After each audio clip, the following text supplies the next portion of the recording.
Volume 3, Transcription number 4. Start. Mr.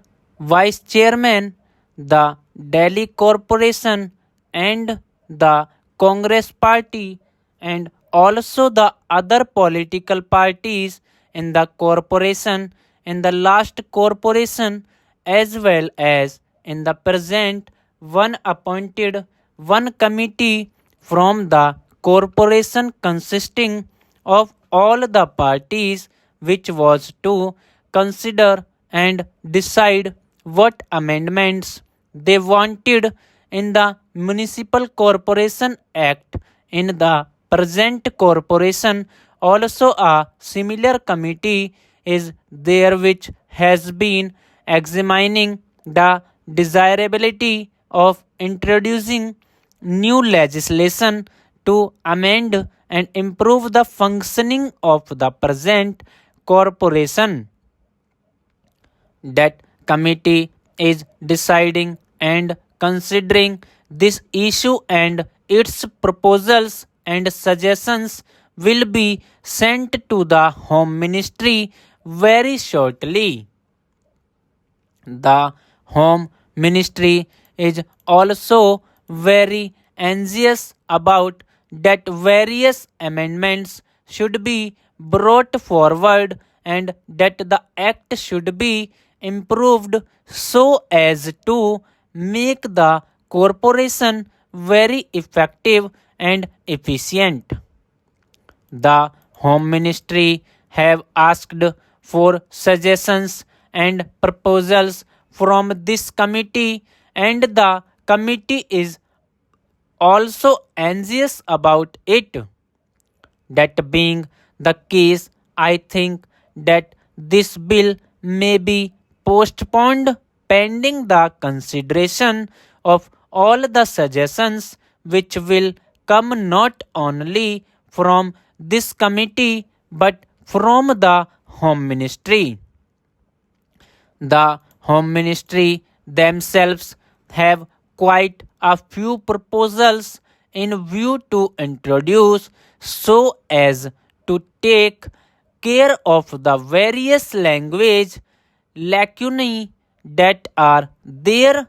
Also, this committee of the corporation and the Congress party in Delhi, as well as other political parties in Delhi, are anxious to make their suggestions. All these suggestions from all the parties and this corporation committee have to be examined in detail by the Home Ministry as well as the other departments concerned, and there could be several suggestions by the ministry itself. So, when all those proposals come, then I think the whole bill should be taken up and one complete comprehensive bill should be introduced to take care of all the difficulties, shortcomings, and defects that there are in the Municipal Corporation Act.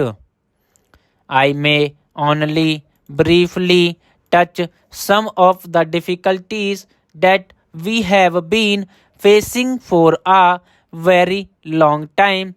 I think the ministry is very particular that the power should be kept in the hand of the executive. All the chairmen are also absolutely helpless, so much so that this is a common talk among the members in the corporation, among the members in the Congress party who have to run some of the show of the corporation. The chairman cannot even call for a file concerning the particular department and which he is the chairman, whether it is the water and sewage board or the transport authority or the medical committee or the health committee or the education committee, none of these elected chairmen who are there have the power or the authority to call for a file and examine the papers. A conversation was going on among the members concerning this problem as to how to handle the affairs of their departments if they could not look at a file or examine it. One suggestion made was that the mayor might call for the file and the chairman might go to his office and look at the file and then the mayor might return the file.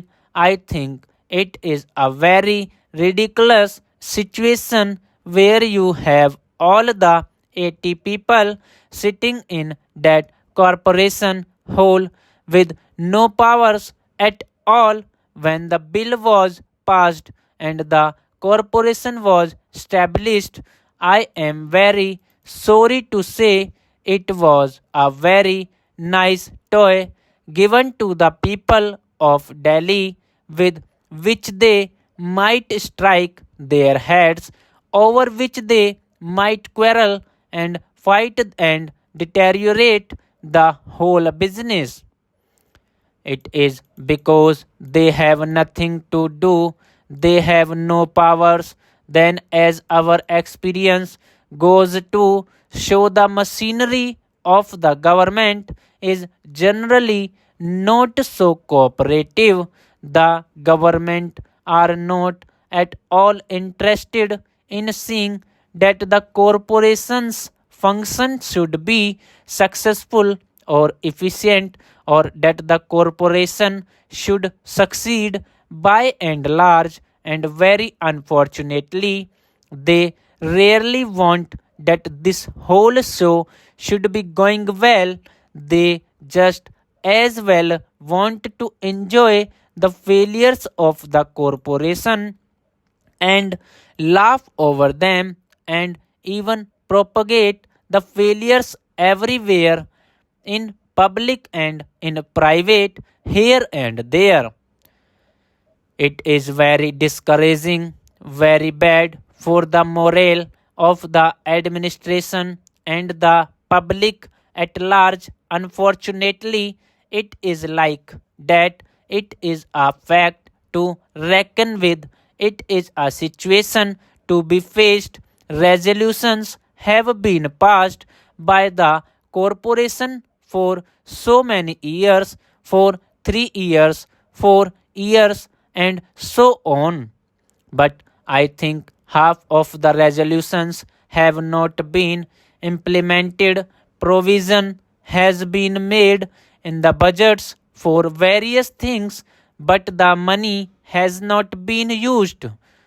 The machinery of the corporation is not bothered about it, or is not serious enough or concerned about implementing the resolutions passed by the government. The resolutions passed by the corporation have certainly to be taken very seriously and implemented faithfully. There is no faithful implementation. The elected members can do nothing about this matter. 840 words completed, 100 WPM.